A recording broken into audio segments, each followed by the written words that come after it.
Now, tonight, we unpack Kenya's 9th Devolution Conference, which is scheduled for Homa Bay, where leaders are debating money, power, and services. They shall be taking stock to ascertain if the system meant to bring government closer to you is actually working, with governors demanding more funds, Parliament guarding their purse strings, and counties struggling to raise their own revenue. These talks could redefine local governance and test if devolution's promise of equity and inclusion still holds. Let's unpack it.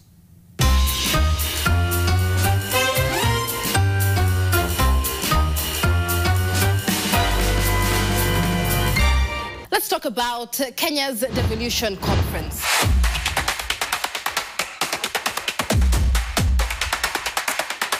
Kenya's annual stocktake on how power, money and services are working away from the capital, Nairobi, and closer to the people.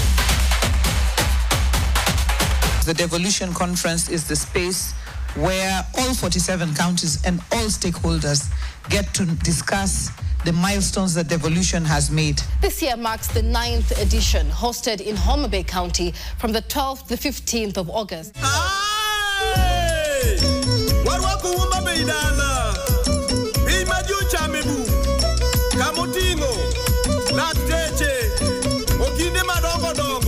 I pray for a moment of a jokand, a moment of a brouhaha, a moment that is going to result into a quantum leap.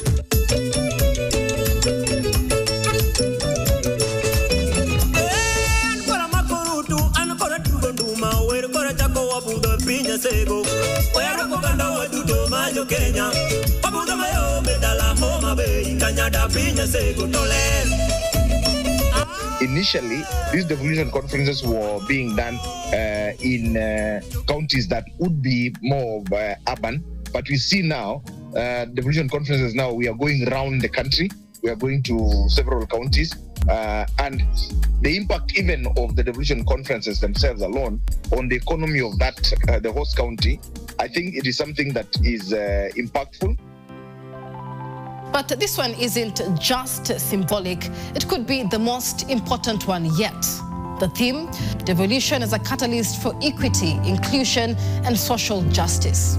Nice words, but will they move from the podium to the people? I think the theme that has been picked would speak to looking at what we are going through as a nation now.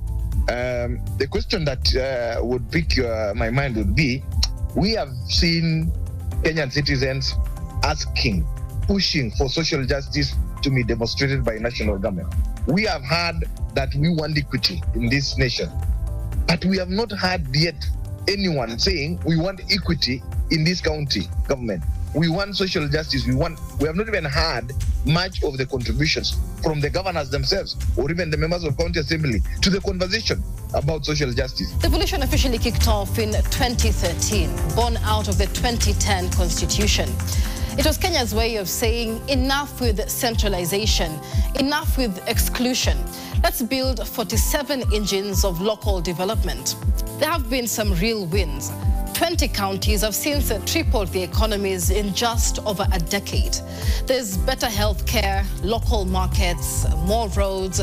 But behind these success stories, there's financial waste, blotted wage bills, and audit reports that read like crime novels. From using county-generated revenue without the necessary approvals to having the highest number of pending bills, questions have been asked of the county's finances. The big fight this year, money.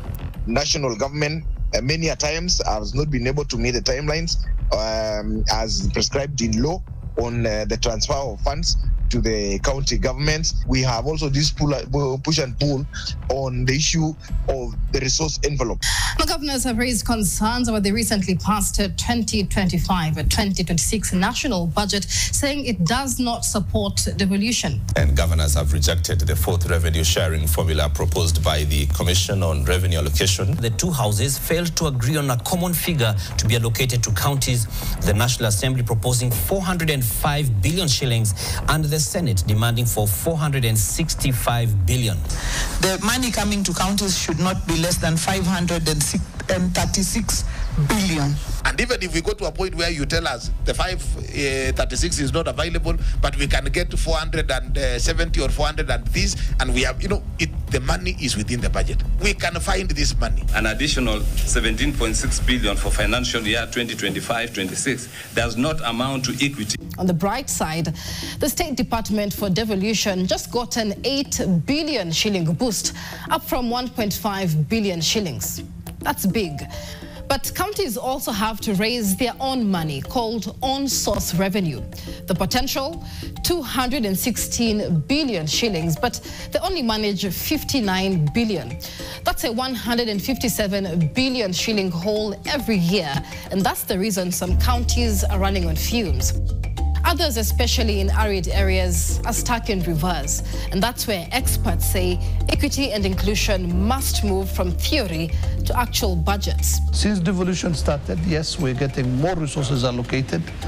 But remember, the allocation for devolution is, 15% of the revenue collected by the government. The 85% that remains in the national government. Again, we are deeply disadvantaged when it comes to the 85% of the national resources that's left in the national government.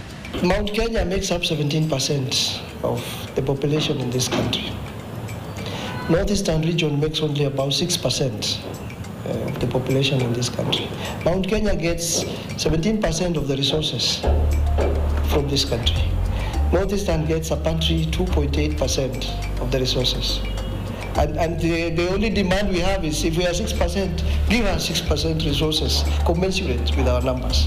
We don't want any more rights than other Kenyans, but we also don't want any lesser rights than other Kenyans. This year's conference says it wants to focus on youth, women, persons with disabilities, and inclusive prosperity. But inclusion is more than a panel discussion.